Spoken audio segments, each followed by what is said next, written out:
Assalamualaikum warahmatullahi wabarakatuh dan salam sejahtera. Saya Suzana selaku hos podcast Memperkasa SME. Bagaimana SJPP menyokong pertumbuhan perniagaan, di mana podcast ini merupakan podcast pertama syarikat jaminan pembiayaan perniagaan berhad SJPP untuk menjadi platform utama pelbagai aspek mengenai peranan SJPP dan bagaimana sebenarnya SJPP ini mampu membantu SME untuk mengembangkan perniagaan. Saya juga mengucapkan tahniah kepada tim SJPP kerana baru-baru ini juga pertama kalinya syarikat jaminan pembiayaan perniagaan SJPP telah melancarkan filem raya berjudul Fenomena Ramadan yang memaparkan kisah tiga sahabat memulakan perniagaan mereka secara bermusim dan menekankan sokongan pembiayaan kepada SME. Di mana filem ini merupakan salah satu inisiatif SJPP untuk menonjolkan peranan dalam memperkasa peniaga melalui skim jaminan kerajaan. Jadi anda semua boleh tonton filem ini di YouTube rasmi SJPP. Dan sedikit ingin saya kongsikan juga apabila filem tersebut berjaya menarik perhatian ramai dan meraih 6 juta tontonan dan tersenarai antara top 10 filem raya yang menerima tontonan tertinggi. Saya ucapkan tahniah kepada tim SJPP. Alright, di segmen pertama ini kita mulakan podcast kita Memperkasa SME, bagaimana SJPP menyokong pertumbuhan perniagaan, dan saya bawakan guest VIP lah orang kata dari SJPP ni, Encik Muhammad Fairuz Hashim, pengurus besar SJPP, dan Encik Fazil Ibrahim selaku penolong pengurus besar daripada SJPP juga, di mana SJPP ini adalah sebuah institusi sangat penting dalam membantu usahawan Malaysia mendapatkan akses kepada pembiayaan. Terima kasih kepada pihak SJPP kerana sudi bersama hari ini. Kita mulakan segmen pertama, iaitu sepastinya apabila kita ada podcast yang eksklusif hari ini, podcast pertama SJPP, dan ramai juga nak berkenalan. Okay, untuk saya sendiri mungkin saya familiar dengan SJPP, jadi segmen pertama memang segmen pengenalan. Apakah itu SJPP? Kalau kita nak explain secara mudah kepada orang awam, apa sebenarnya peranan SJPP dan bagaimana sebenarnya SJPP membantu SME? Kita tengok dekat social media, cerita SJPP banyak. Kita tengok kejayaan peniaga usahawan banyak. Tetapi macam mana kita nak synchroniskan dan apa sebenarnya peranan SJPP itu sendiri? Mungkin Encik Fairuz boleh bercerita lebih lanjut lah pasal SJPP ni. Silakan. Terima kasih Ana. Kalau nak cerita pasal SJPP ni, allow me to take you back in time lah. Ke 2009. Okay. Tahun tu kalau Ana masih ingat lagi, kita ada global financial crisis time tu.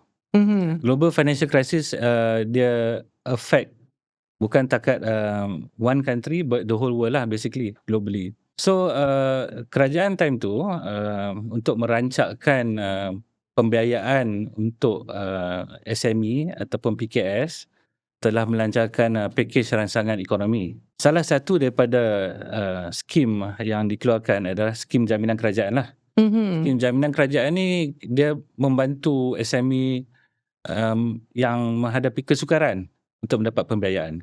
Jadi dia bagi akses kepada pinjaman daripada bank ataupun institusi kewangan. Jadi di situlah lahirnya SJPP Berhad lah, the company. Jadi SJPP ni bertanggungjawab untuk mentadbir dan mengurus skim jaminan kewangan untuk kerajaan. Okey.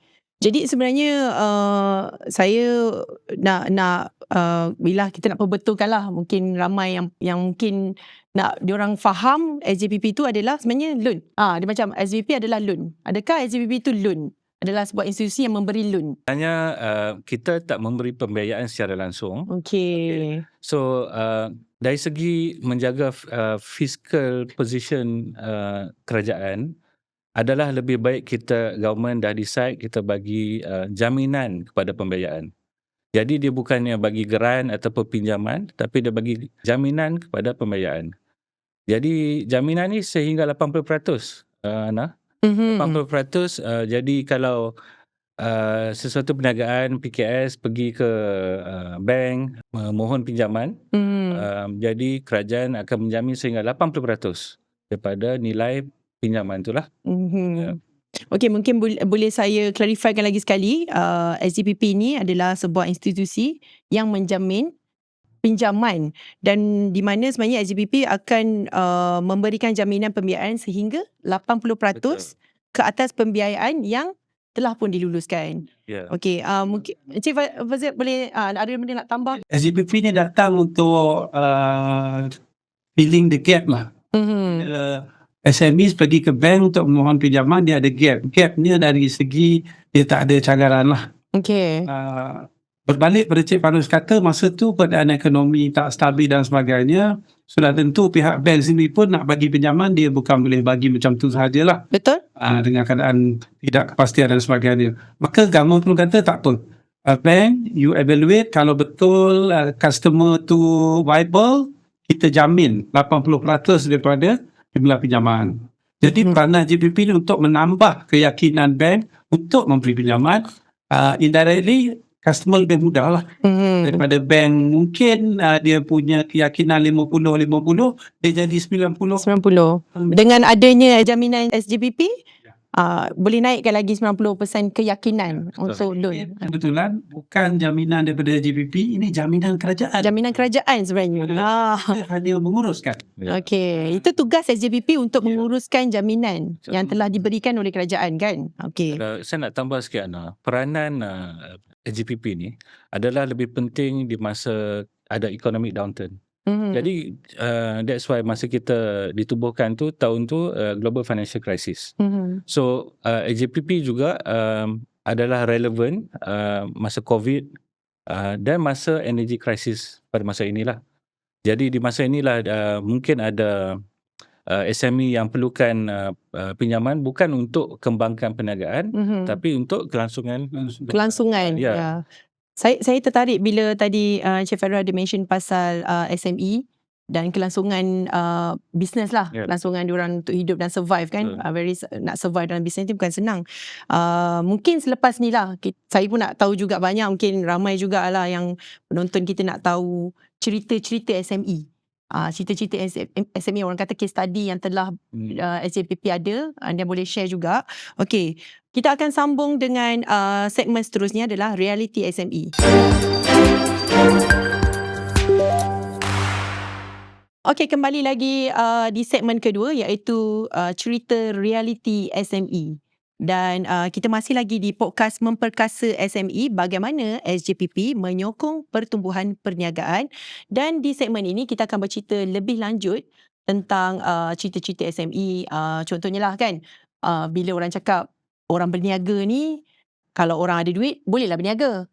Tapi ada certain peniaga juga cakap bila dah ada pengalaman, bila dah ada sustain punya ni lah, experience, boleh berniaga. So untuk perniagaan sebenarnya tak ada check and balance. Betul tak? Cumanya untuk soalan pertama lah di segmen ini, kita nak cerita reality SME lah kan. Encik Fairuz dengan Encik Fazil. Ramai SME sebenarnya memang berdepan dengan cabaran, apatah lagi dengan keadaan semasa. Dan paling penting bila nak memohon ni. Memohon ni sebenarnya bukannya isu-isu usahawan saja. Apa segala memohon kan, kita nak pohon universiti, lepasan SPM tu ada permohonan berlaku lah kan.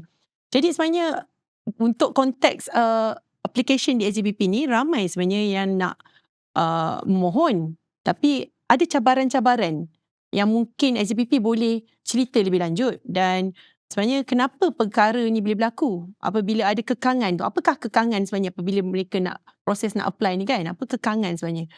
Mungkin Cik Fazil boleh ulaskan cabaran bila orang nak apply SGPP ni kan? Okey, macam mana cakap tadi Lan, apa-apa permohonan kita, dia ada proses ni.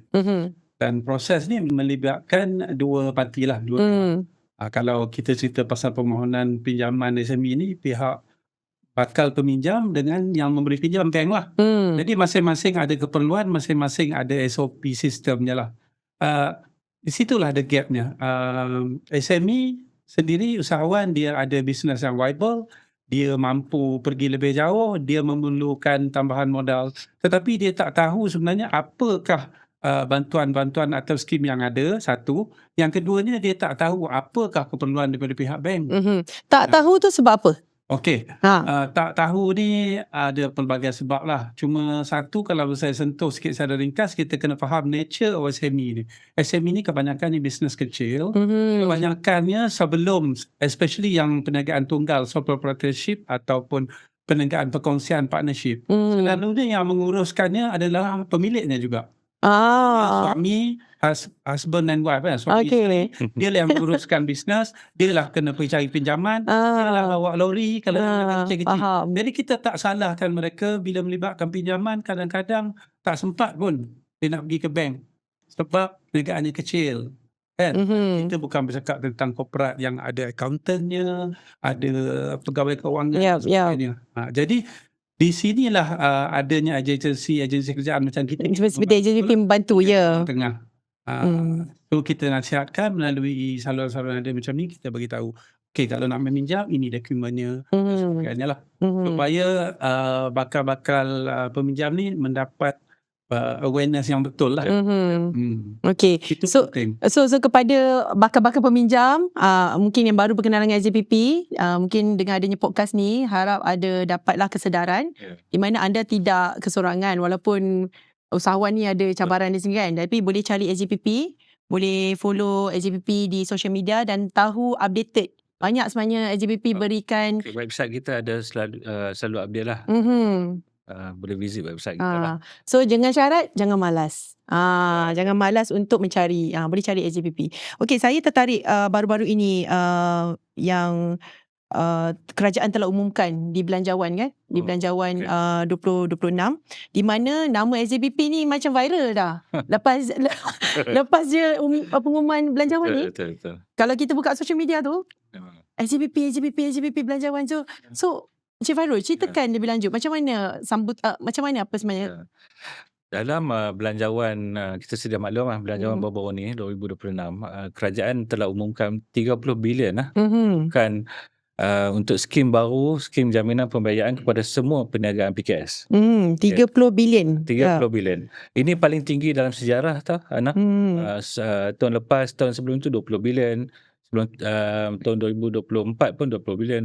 Jadi ini paling tinggi. Paling tinggi dalam sejarah.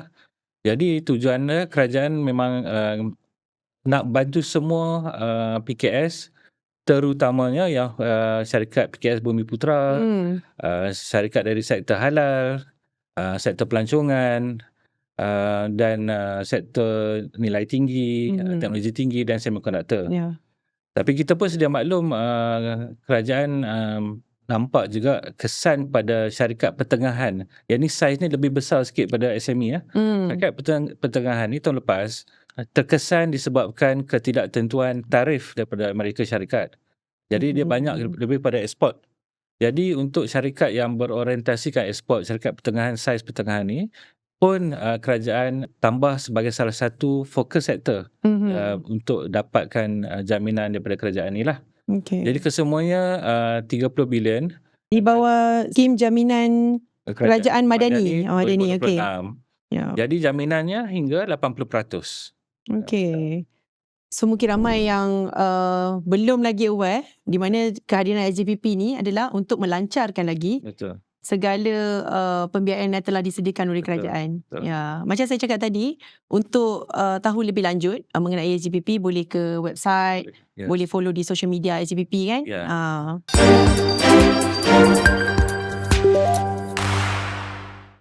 Okey, Assalamualaikum warahmatullahi wabarakatuh. Kembali lagi di segmen 3, perkembangan situasi global dan impak kepada SME. Itu adalah topik yang kita ingin bincangkan lagi.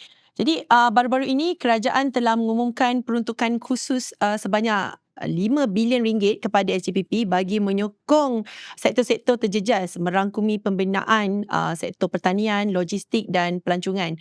Di mana sebenarnya usahawan dengan adanya bantuan SJPP ini dapat mengatasi cabaran dan berpunca daripada ketidaktentuan ekonomi negara lah.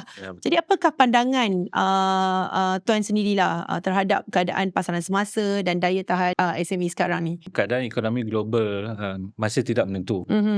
Jadi kita pun tahu dipengaruhi oleh ketegangan geopolitik lah. Jadi bila kita ada krisis bekalan global sebegini, di mana harga minyak pun for the past 2 months lah, sepanjang 2 bulan lepas turun naik kan, banyak ketidaktentuan. Kos operasi perniagaan pun akan meningkat. Jadi bila kita import barang, bahan mentah akan jadi lagi mahal. Jadi tenaga, kos logistik pun bertambah. Jadi ini akan memberi kesan kepada semua perniagaan, terutama 4 tu lah, 4 sektor yang Ana mention tadi lah. Jadi kerajaan oleh itu dia sediakan 5 bilion jaminan untuk sektor-sektor inilah. Okey. Kalau Encik Fazil boleh tambah sikit lah kan, memandangkan ups and down ekonomi kita ni, Betul. ada ke cerita-cerita menarik yang mungkin kita nak kongsikan kat podcast hari ni, cerita-cerita mungkin antara SME yang mungkin dah nyawa-nyawa ikan, tapi dengan kehadiran SJPP membantu mereka dan mereka bangkit semula dan boleh berjalan seperti biasa dan boleh berlayar dalam kancah perniagaan lagi. Ya, banyak sebenarnya kalau kita nak cerita kejayaan, success story lah kalau daripada bantuan SJPP ni. Umpamanya, skim yang kita bercakap pada ni skim yang baru berjalan, tapi kita pakar balik sedikit pada masa lalu semasa government melancarkan skim bantuan untuk COVID semasa COVID. Kita ada satu klasik example, pengusaha kedai menjual dan membaiki motosikal yang masa tu dia cuma ada satu outlet saja. Tetapi sebagaimana kita tahu masa COVID orang tak boleh keluar. Betul? Motosikal tak boleh keluar, jadi secara ringkas kita tahu perniagaan dia memang affected lah. Struggle lah.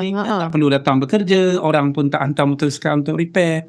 Jadi kita mendapat tahu feedback daripada owner tersebut pada masa itu. Pinjaman yang dijamin oleh GBP, inisiatif government sebanyak 1 juta itulah yang digunakan untuk sustain bisnes tu sampai hari ini. Alhamdulillah. Dan Alhamdulillah pada satu outlet katanya because of 1 million tu hari ini ada 3 outlet. Syukur.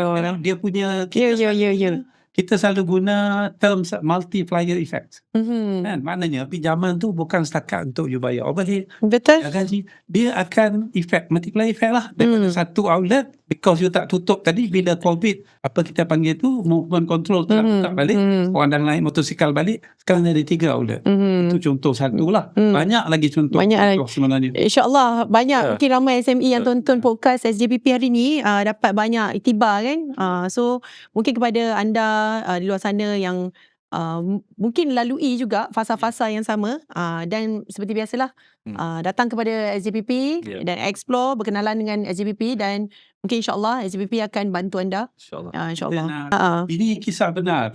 Bukan silakan. Ini bukan fiction lah. Bukan fiction bukan untuk totally orang kata marketing exercise. Marketing exercise betul lah kita nak kesedaran. Tetapi kisah-kisah success story ni adalah benar. Benar. Dia kisah benar ya.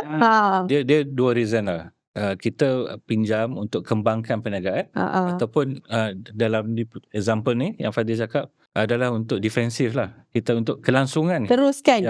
Orang kata bahasa senang teruskan hidup ni.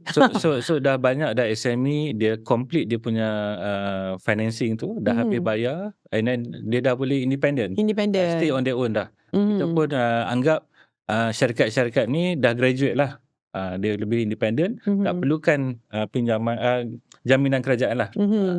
Tapi untuk yang bermula, starting point dia tu ataupun masih kecil, inilah antara economic tool ataupun tool daripada kerajaan yang harus diguna pakai lah. Dimanfaatkan lah. Betul-betul. Jadi saya manfaatkan segala pembiayaan yang telah diberikan oleh kerajaan dan mudahkan urusan anda bersama dengan SJPP. Okey, seterusnya, macam berdasarkan saya percaya SJPP pastinya ada dashboard sendirilah, ada you punya pandangan sendiri, you ada you punya case study sendiri juga macam tadi Encik Fazil cakap. Jadi berdasarkan pemerhatian SJPP sendirilah, sebenarnya apakah cabaran utama sebenarnya yang mereka ni hadapi? Kita nak tahu juga. So kita tahu mungkin kesedaran kurang. Selebihnya untuk deep lagi sebagai seorang SME kan, apa sebenarnya cabaran utama mereka apabila macam tengah lalui krisis global sekarang? So apa agak-agak yang sebenarnya SJPP, point of view SJPP lah yang mereka tengah laksanakan sekarang, tengah lalui sekarang? Kita SJPP kita pun tak mau short sendiri lah. So kita selalu buat discussion dengan SME agency, association, banyaklah agensi kerajaan. Kita pun ada banyak jumpa bank regularly lah. Jadi dari situ kita boleh buat some kesimpulan lah. Bila syarikat sekarang ni go through this energy crisis, dia punya tekanan cash flow dia dia punya cash flow is compressed lah. Jadi bila saya cakap tadi cost meningkat, cost meningkat, naturally kita punya margin tu akan berkurang. Jadi that's salah satu daripada problem SME, dia tak cukup surplus. Dia pusing kan. Itu nombor satu lah. Betul. Jadi antara pinjaman yang dijamin adalah working capital lah. Working capital di mana dia boleh pakai untuk pusing dia punya pusingan modal lah.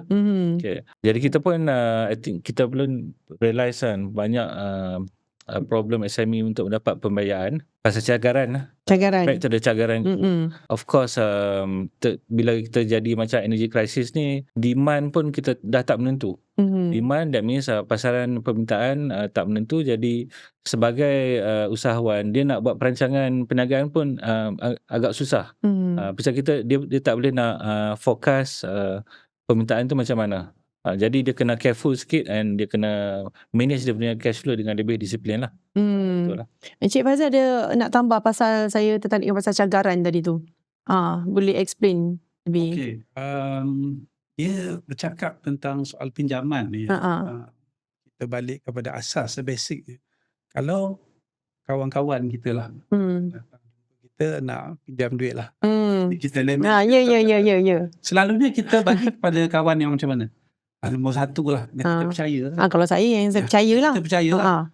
Dalam kita percaya pun kadang-kadang tak dapat balik kan. Dia macam tu lah. Okay. Isu trust ni kenapa bank minta cagaran? Sebab belum ada trust lah. Kepercayaan. Ataupun you dah ada account dengan bank tu, tapi daripada kacamata bank tu, perniagaan you sebenarnya belum berkembang yang sepatutnya. Jadi untuk bank ni kadang-kadang, saya ambil masa sikit. Satu salah perception, misperception among bakal peminjam ni kadang-kadang. Dia komplain bank duit banyak tiap-tiap tahun, melaporkan keuntungan banyak, tapi susah nak dapat pinjaman. Betul. Sebenarnya kita terlupa satu fakta yang kita kena ingat. Duit yang bank bagi pinjaman tu bukan duit bank. Duit yang bank bagi bukan duit bank, adalah duit kita. Faham konsep Betul. pinjaman daripada bank tu adalah duit orang ramai yang diamanahkan kepada bank untuk menjaganya. Betul. Akan faham kenapa bank perlukan cagaran. Betul. Cagaran tu sebagai comfort, cushion. Tapi berbalik kepada isu SME pula, kita pun faham bukan semua SME mampu menyediakan cagaran. Bukan semua ada tangible asset untuk dicagarkan pada bank, rumah dan sebagainya. Ataupun keadaan ekonomi macam ni, bank minta pula cash upfront. Contohnya, pinjaman 100,000 letak 20,000. 20,000 tu is at this point of time sangat-sangat berharga lah kepada usahawan. Baik untuk roll. Jadi itulah yang saya cakap tadi, ada gap. Ada gap tu SGPP masuk. Bank you bagi pinjaman kalau dia betul-betul viable, kita bagi jaminan. Jadi isu cagaran tadi ni, government berjaya kalau tak 100% pun kita berjaya isi gap tu lah. Itu misconception tu kena betulkan. Bukan bank saja-saja nak minta cagaran, tak. Bukan lah, betul. So antara cabaran utama adalah tadi pasal cash flow. Nombor 2 pasal cagaran. Pasal kesukaran mendapat pembiayaan ni because of cagaran dan trust. Mungkin banyak lagi lah perlu diperbaiki kan. Dan antara lain adalah daya permintaan pasaran. So kalau boleh tambah lagi cerita pasal cabaran mereka ni dari sudut permintaan pasaran tu kan. Antara contoh-contoh yang mungkin Encik Fairuz boleh kongsikan. Permintaan pasaran ni basically sekarang ni kita ada this term kita panggil demand destruction. Demand destruction ni term agak baru. So bila harga naik disebabkan krisis energi, generally kita pun akan be selective lah. Kita nak belanja kat mana. So bila the consumer lebih selektif, kita secara tak langsung kita dah kurangkan demand kepada businesses lah, perniagaan. Jadi perniagaan SME akan terkesan disebabkan consumer lebih selektif dia nak belanja duit ke mana. Bila minyak naik for example, dia dah kena reprioritize. Betul? Jadi inilah dipanggil permintaan pasaran yang tak menentu. Jadi dia akan affect banyak sektor. Ya. So bila kita katakan harga naik dari segi minyak lah kan, dia akan affect semua sektor. Of course tak semua sektor akan terkesan dulu, tapi yang kita nampak sekarang ni tourism kan, Ya. construction banyak pakai diesel, ataupun sektor pembuatan manufacturing, pasal dia banyak bahan mentah dah naik sebab dia import. Import tu dah jadi lagi mahal disebabkan logistic cost. Jadi dia akan affect other parts of the businesses lah. Ya. Dia akan affect mungkin F&B one day kan. Jadi kita sebagai yalah normal punya ni, kita kena sebagai satu family household punya perbelanjaan, kita kena reprioritize lah, cari yang mana yang utama. So akan ada efek kepada demand. Saya setujulah. Saya kalau boleh kongsikan sikit secara individual contohlah saya bagi individual saya lah. Bila minyak naik, okay, kita cerita pasal diesel 95. Minyak naik, kita akan limitkan perjalanan. Betul. Nombor satu. Ni secara individual sebelum kita memberi impact kepada mana-mana organisasi kan. Dah kurang pergi mall. Dah kurang pergi mall. Kurang makan kat tempat mahal. Betul. Jadi sedikit sebanyak dia ekosistem tu berubah sikit lah. Bagian tambahan baru cakap tadi, yang disruption to supply and also disruption to demand. Kita ambil contoh SME tourism. Kita tak payah cerita hotel besar-besar lah. Yang kecil-kecil ni, katakan chalet operator and whatnot, bila tambang kapal terbang mahal because of energy crisis, orang tak datang melancong. Dia punya potential client tu bukan tak mampu. Contohlah orang pencen, dia ada je duit, tapi they cannot come because terbang mahal atau mungkin flight stop pun. Jadi pengusaha chalet ni, dia adalah satu nature of business yang dia tak boleh survive without gas. Itu yang kita masukkan secara contoh ringkas macam mana krisis sekarang ni akan affected operator. Saya tambah sikit lagi lah, tourism juga. Tourism. Saya nak pergi ke chalet tu, kita naik ferry kan. Ferry operator tu, dia dah jual tiket dia dah. Betul. Berbulan dah kepada turis. Tapi bila sekarang ni, dia punya cost untuk diesel dia dah meningkat. Jadi dia mungkin rugi. Jadi effect dia terasa lah kat situ. Jadi back to the kelangsungan hidup, sometimes mungkin kita harap benda ni temporary. Taklah lama macam COVID kan. Betul. Jadi kita pun always stay positive that mungkin in a few months benda akan berubah balik. Ataupun dia akan ambil masa. Of course bila krisis energi akan makan masa untuk baik pulih ekonomi. Tapi at least adalah time untuk dia survive lah. Macam Encik Fazil mention pasal sometimes orang mungkin tak aware SJPP ni bukanlah semata-mata untuk katanya mengembangkan bisnes lagi. Ianya adalah untuk meneruskan kelangsungan perniagaan. Right. So mungkin saya bila cerita pasal kelangsungan perniagaan ni, kadang-kadang betul lah kalau terfikir balik, ada kenalan dalam bisnes yang usahawan kan buat kan, kadang ups and down, faham juga. Betul. Tapi kalau boleh lah kita ni dengan ada podcast kita yang eksklusif hari ni menyampaikan cerita-cerita macam ni dengan harapan dapat memberi lagi banyak kesedaran. Dia bukan sekadar sebab kita dalam keadaan ni sekarang ni berbisnes pun tengah struggle semua kan. Bila kita kata kelangsungan bukan totally kelangsungan perniagaan itu sendiri. Operator tu dia ada pekerja. Pekerja tu ada anak bini. Betul. Anak sekolah. Dia punya chain tu. Betul. Itulah kerana kita betul berhasil lah. Kerajaan kita memandang perkara ni dari segi makro lah. Kita bantu SME, contoh tadilah operator chalet tadi. Yang pekerja dia tukang sapunya, housekeepernya semua boleh still continue dapat gaji di masa gas tak ada ni. Dia bukan semata-mata because expanding the business. Business boleh sustain. Pekerja ada gaji. Public punya purchasing power. Dia masih boleh pergi kedai, pergi mall beli barang. You don't talk about mall lah. Day to day you nak bagi anak makan, kena pergi grocery, kena ada duit juga. Betul. Kalau you punya boss, chalet operator tadi tak boleh bagi you gaji kan. Itu dia punya chain tu Ya. Daripada atas sampai ke bawah. Nak tambah sikit lah, kalau bercakap pasal berapa banyak pekerja yang digajikan oleh majikan SME ni kan. SME yang sudah mendapat manfaat daripada SGPP lebih daripada 80,000. Melalui lebih daripada 100,000 permohonan yang kita dah luluskan. 100,000 permohonan application lah kat Dah SGPP. diluluskan. Yang dah diluluskan. Betul. Okey. Jadi bayangkan kalau satu company tu puratanya 20 pekerja. Kan? Berapa banyak pekerja sudah mendapat benefit daripada jaminan pinjaman ni lah.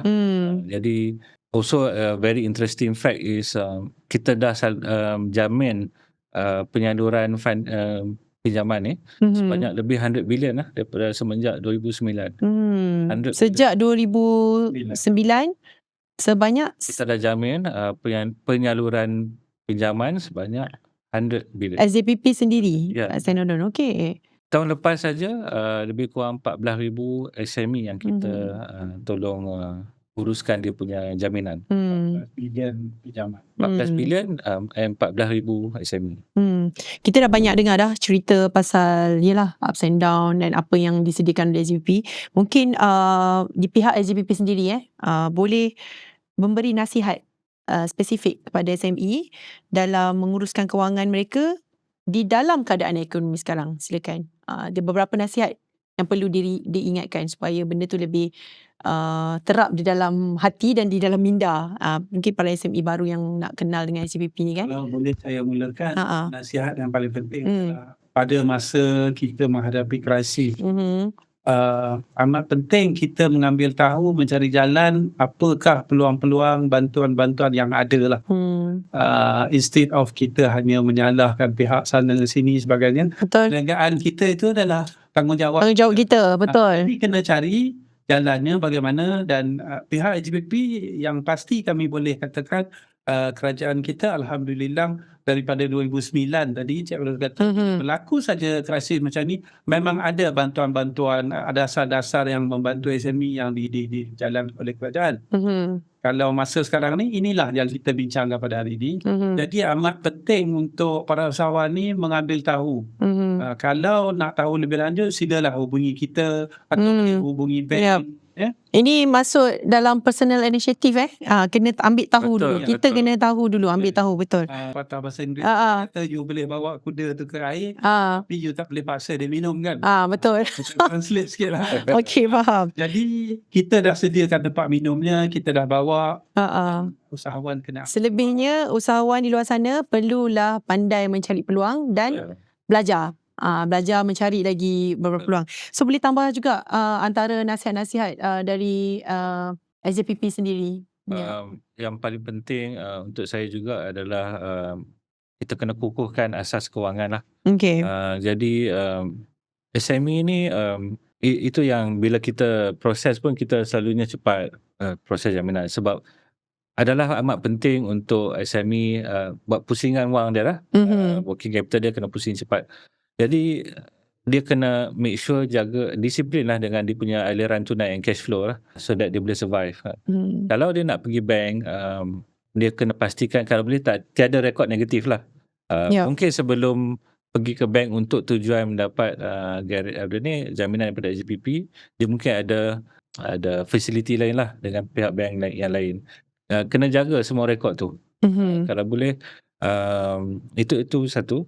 Yang kedua, kita pun nampak sekarang ni government lebih cenderung kepada IT. Itu pun saya teknologi. Betul. Jadi kadang-kadang kita tengok manufacturing apa semua, bila dia pinjam untuk jaminan dia lebih kepada otomasi. Jadi ini akan kurangkan kos operasi naturally. Dia akan tambah dia punya margin over time lah. Of course dia macam satu investment lah. Dia akan spend on capital expenditure kita panggil. Tapi bila dia put effort dalam teknologi ni, automation akan kurangkan kos operasi in the long run lah.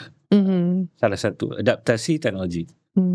Itu antara pesanan-pesanan daripada pihak SGPP juga, di mana sebenarnya SME di luar sana perlulah lebih mengambil inisiatif sendiri. Betul. Para peniaga di luar sana perlu tahu, expand you punya knowledge, bagaimana nak sustainkan lagi you punya perniagaan, and then mungkin menggunakan teknologi sebagai satu platform yang boleh mengurangkan kos ataupun boleh generate lagi lah productivity, right? Betul. Okey, dan selebihnya adalah mendapatkan nasihat dengan SJPP sendiri. Ya. So sebenarnya kepada usahawan di luar sana, banyak sebenarnya cara untuk survive. Bukan saja kita, yalah apa yang saya cakap, bukan saja dalam bisnes ni, bukan saja kita nak cerita pasal, yalah dalam keadaan ekonomi semua ni, kadang-kadang kita berharap perkara-perkara yang berlaku ni habis cepat, ekonomi akan tone down sikit, and then untuk usahawan sebenarnya perlu terus, sebab dia banyak lagi komitmen untuk bayar gaji. Tentu dengan kehadiran SJPP boleh memudahkan meluncurkan lagi proses mereka untuk survive dalam bisnes kan, insyaAllah. Okey, kita kembali lagi dengan podcast SJPP di segmen keempat, iaitu di mana segmen tadi adalah kita highlight pasal cara memohon. Okey, kalau seseorang usahawan ingin memohon jaminan kerajaan ni, sebenarnya banyak langkah-langkah yang perlu dilaksanakan. Jadi sekarang ni kita nak tahu apakah langkah pertama yang perlu dilakukan. Sebab bagi saya sendiri, kalau kita nak apply something, nombor satu macam yang saya cakapkan tadi, kita tak boleh malas. Jadi kita ada orang-orang penting kat sini yang boleh memberitahu lebih lanjut bagaimana sebenarnya cara memohon SJPP ini sendiri. Ni podcast SJPP ni hari ni memang eksklusif sebab kita memang nak mengutarakan apa yang sebenarnya kita laksanakan di SJPP kan. Mungkin ramai yang tak tahu, dan hari ni kita bagi tahu. Dan silakan cara-cara memohon SJPP. Apa langkah pertama, langkah kedua? SJPP bukanlah agensi yang memberi pinjaman secara langsung. Betul. Permohonan tu kesemuanya adalah melalui pihak institusi kewangan yang mengambil bahagian lah, participating FIs kita panggil. Okey, bila kita bercakap tentang permohonan ni, yang pertamanya soalan yang popular di kalangan peminjam ni, apa dokumen yang perlu ada lah. Dokumen yang perlu disediakan ni mungkin agak berbeza antara bank lah. Bagaimanapun ada beberapa dokumen standard yang memang perlu disediakan lah. Macam kita punya SSM, pendaftaran perniagaan, you punya management account untuk syarikat tunggal atau perkongsian, account audited untuk 9 berhad, you punya cash flow projection dan sebagainya. Dokumen-dokumen ni adalah dokumen standard. Bila para bakal peminjam berhubungan dengan bank, sepatutnya biasanya bank akan boleh advise lah apa dokumen yang perlu ada. Tetapi apa yang berdasarkan pengalaman kita lah, apa yang lebih penting daripada dokumen-dokumen ni adalah usahawan sendiri perlu tahu sebenarnya kapasiti dia, keperluan dia sebenarnya. Kadang-kadang bila ada government keluarkan pinjaman macam ni, semua usahawan pun berminat dia nak pinjam, tapi dia pun tak tahu sebenarnya pinjaman tu nanti bila disalurkan dia nak buat apa. Sangat penting. Dari perspektif bank, dia panggil purpose lah. Tujuan pinjaman tu sangat penting. Maknanya macam saya cakap kat Ana tadi lah, kita nak bagi pinjam kat kawan, kita tanya juga kan, kau sesak sangat ni kenapa? Sama juga lah konsep dia di sini. Bank nak tahu, kalau kita bagi 1 billion ni, 30% tak apa. Dia kena tahulah. Kalau dia kata, masa krisis ni saya tak cukup wang untuk bayar overhead. Jadi bank akan tanya, overhead you sebulan berapa pula? Dia kena tahulah. Maklumat tu semua kena ada. Jangan, dia kena tahu. Pekerja berapa orang, gaji sebulan bayar berapa. Bank dia nak tahu supaya dia comfort untuk bagi amount yang you mohon. Itu sebenarnya lebih penting daripada dokumen-dokumen yang perlu disediakan. Dokumen kita boleh sediakan, tetapi yang lebih penting you kena clear pinjaman tu untuk apa sebenarnya. Dan itu satu. Nombor 2, you kena yakinkan pihak bank you ada kapasiti untuk membuat pembayaran balik. At the end of the day, you tanya mana-mana banker pun, soalan pertama yang akan ditanya bakal pinjam adalah macam mana dia nak Dan balik. bayar balik. Ya.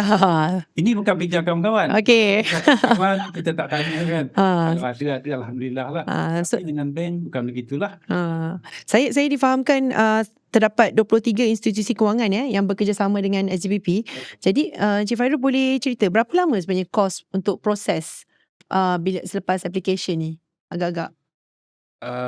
Okay, again lah, bila syarikat pergi ke bank, dia akan apply, dia akan mohon pinjaman daripada pihak bank macam Cik Fadil cakap tadi. Jadi dekat situ dia sudah sepatutnya dah complete lah dia punya documentation. Jadi pihak bank pun dah selesai dia punya assessment, dah bagi kelulusan, dan dia akan hantar ke SGPP.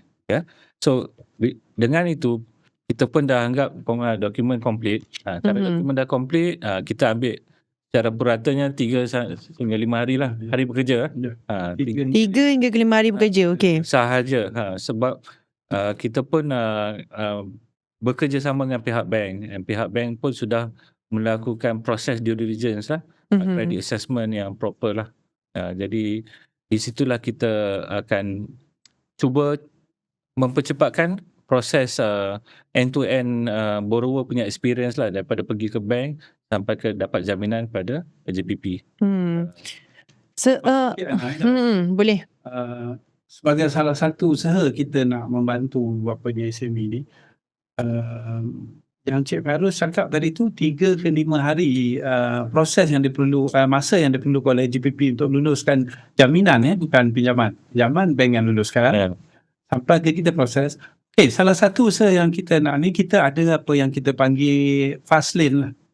Fast lane. Dia berlaku. Kita akan discuss dengan bank. Kita set some parameters. Kalau customer you ni meet this, katakanlah ada 10 parameters. You met 10 parameters ni, you tak submit dah dengan kita pun. You key in dalam sistem, kita memang alhamdulillah 100% permohonan kita online. So dia key in online, maka masa yang diperlukan untuk fast lane ni tadi adalah 1 hari sahaja.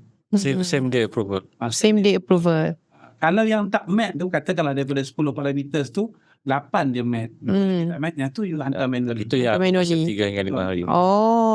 So selebihnya online tu ada dalam kita dalam sistem. semua, Ada 2 avenues lah. semua bank ada access online ni dengan kita. Semua bank.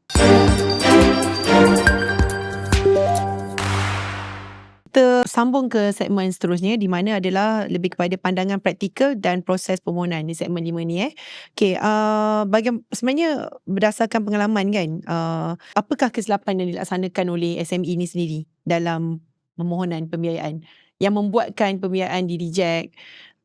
So antara-antaranya, of course lah, kalau saya boleh tambah, dokumen tak lengkap. Selebihnya daripada dokumen tak lengkap, dokumen tak lengkap ni biasa kepada first time. Contoh dokumen tak lengkap tu mungkin ramai mungkin SME baru. Contohnya dia mungkin dah beroperasi 4 atau 5 tahun, tapi akaun ni tidak pernah diaudit contohnya. Itu adalah satu, kalau dalam dia tak bayar tax lah. kalau dalam istilah audit ni kita berlapis sikit, bagi red flags lah. Red flags. Dia menjaga 4 tahun. Requirement undang-undang ni mengatakan you kena audit. So dia tak declare. You pun mungkin tak bayar cukai. Tak bayar cukai. Benda ni balik kepada perkara asas yang kita cakap tadi, iaitu trust. How do I trust you kalau you cukai pun tak bayar? Betul. You make money. Buat profit, bayarlah sikit cukai. Dia sebenarnya bila you bayar cukai tu menambahkan keyakinan bank kepada you. Betul. Dia financially disciplined punya company. Betul. Antara kesilapan lah. Yang kedua, kadang-kadang yang saya dah sentuh sikit tadi, customer ni mohon pinjaman, tanya nak apa 1 million, nak buat apa, dia pun tak boleh justify.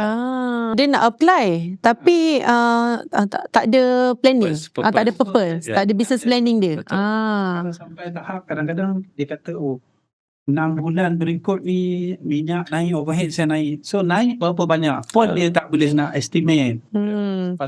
Jadi antara perkara penting sebenarnya untuk SME, mungkin bakal-bakal SME yang berminat untuk bersama dengan SGPP, pastikan tahu dulu ke mana arah tuju betul. bisnes tu nak bawa. Bila kita nak ambil, kita nak apply, tapi kita pun tak tahu kita nak buat apa. So make sure your business plan tu Ya, proper lah, betul. kan. Ada purpose is clear Ada lah. purpose is clear. Yang sangat penting daripada perspektif bank adalah bila bank nak bagi pinjaman kepada usahawan ni, ada satu elemen yang kita panggil komitmen daripada usahawan. Itu sangat penting.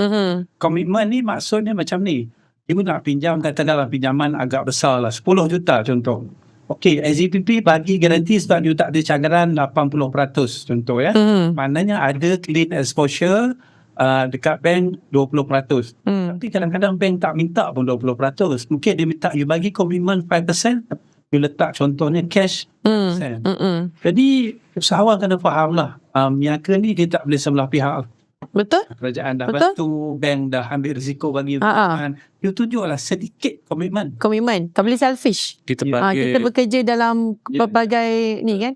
kita call that you have to have skin in the game lah. So dia tak, financing ni daripada bank sendiri pun kena Sendiri pun kena ada. Dia tak boleh lah 100% like on. So apa yang sebenarnya penting kat sini mindset. Betul. Mindset tu kena set balik lah. Sebab berdasarkan macam Cik baru cakap tadi, kita pun kadang-kadang berjumpa dengan bank sebab kita melihat feedback daripada bank ni sangat penting. Betul. Bank yang bagi pinjaman. Jadi kalau berdasarkan feedback ini sebenarnya kebanyakan pinjaman yang ditolak ni bukanlah sebab utamanya daripada bank tu sendiri, daripada usahawan. Sebab usahawan sendiri gagal nak meyakinkan bank yang you sebenarnya deserve untuk dapat pinjaman. Jadi sangat-sangat penting untuk you convince you memang boleh bayar, you ada tujuan untuk pinjaman tu, dan cara you nak bayar baliknya tu nampak fokus. Nampak fokus dia. Saya boleh highlight sikit antara dokumen yang penting untuk melaksanakan permohonan pembiayaan bersama SGPP. Perlu disediakan beberapa dokumen-dokumen, antaranya SSM, pendaftaran syarikat, dokumen pendaftaran daripada Suruhanjaya Syarikat Malaysia, SSM, penyata bank. Kalau boleh saya ringkaskan tadi, Encik Farid dah mention pasal penyata bank yang kena cantik lah, audit tu cantik lah.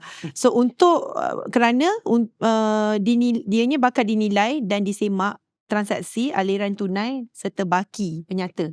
Kita clear terus dengan SME, mungkin bakal peminjam kan. And then seterusnya penyata kewangan syarikat. Tadi penyata bank, penyata kewangan syarikat. Ni mungkin usahawan pun kena belajar jugalah. Betul. Saya Apa semua. nak sebut penyata ada sedikit kesilapan. Ini yang kita biasa jumpa lah. Usahawan ni kadang-kadang dia perkarakan day-to-day operation tu ada dengan 3 bank. Okay. Bila dia buat permohonan, dia ambil satu je. Dengan perception, kalau hantar 3-3 nanti, akaun nampak banyak, bank tak nak bagi loan. Siapa punya filosofi tu? Mana dah tahu tu? Salah. Okay. Sebenarnya full exposure itu lebih baik. Sebab bila you tunjuk full exposure, daripada kacamata bank, you sebenarnya ada keupayaan untuk bayar balik. Ya. Ada 3 akaun, you tunjuk satu je.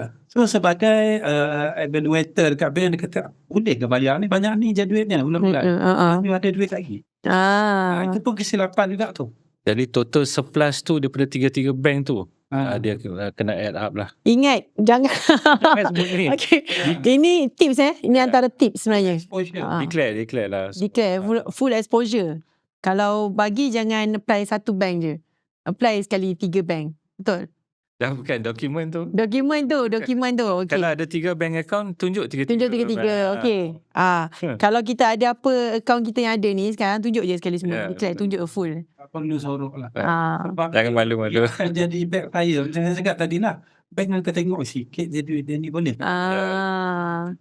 Okay, itu adalah salah satu dokumen penting yang perlu disediakan. Dan last sekali adalah projek, kertas kerja business plan tadilah kita proposal dia.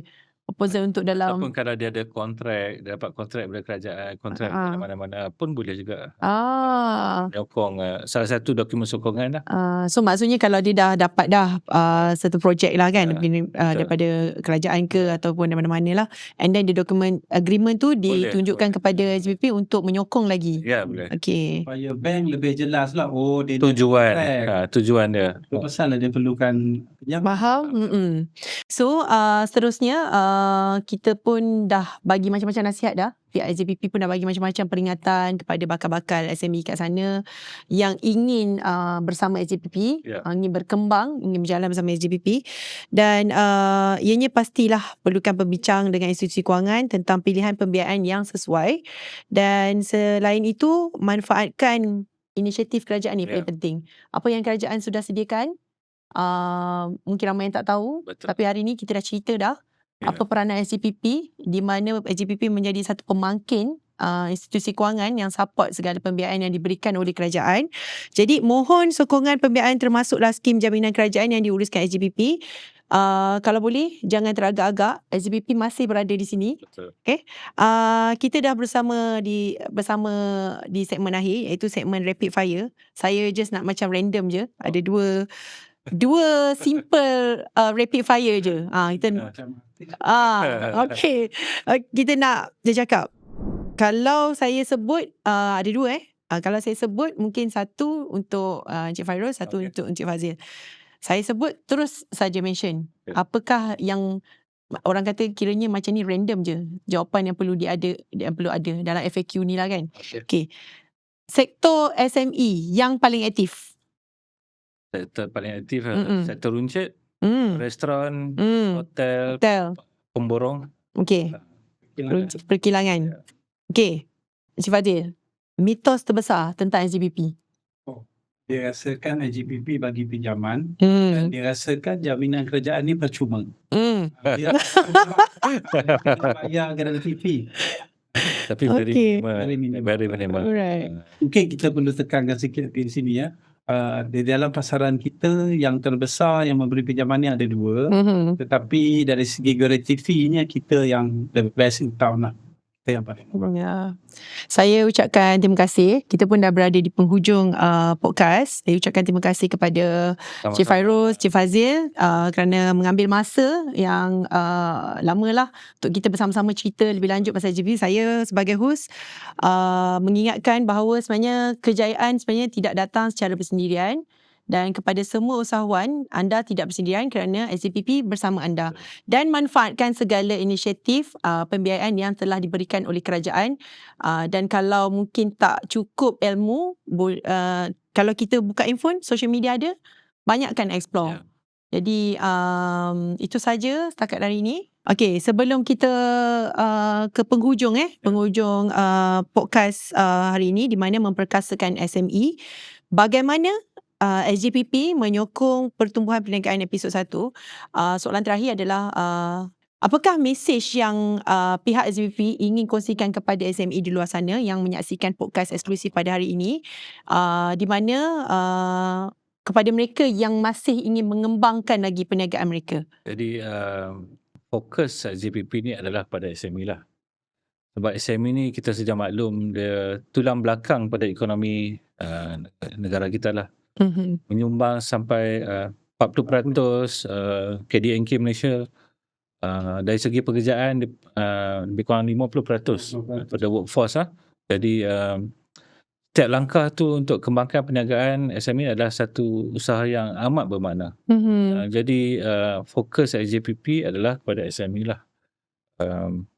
Jadi kita macam Ana cakap tadi lah, kerajaan sekarang ni banyak memberi kemudahan kepada SME.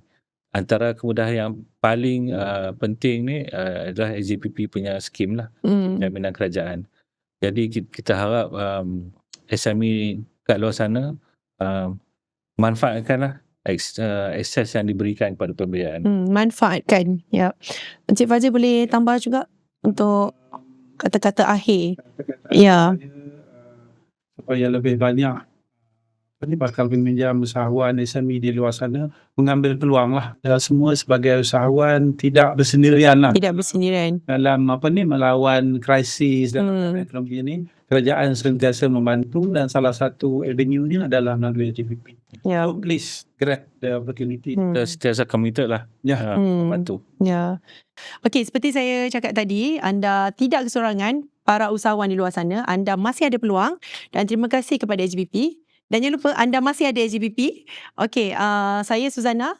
Hari ini mengendalikan hos Memperkasa SME, bagaimana SGPP menyokong pertumbuhan perniagaan anda. Terima kasih.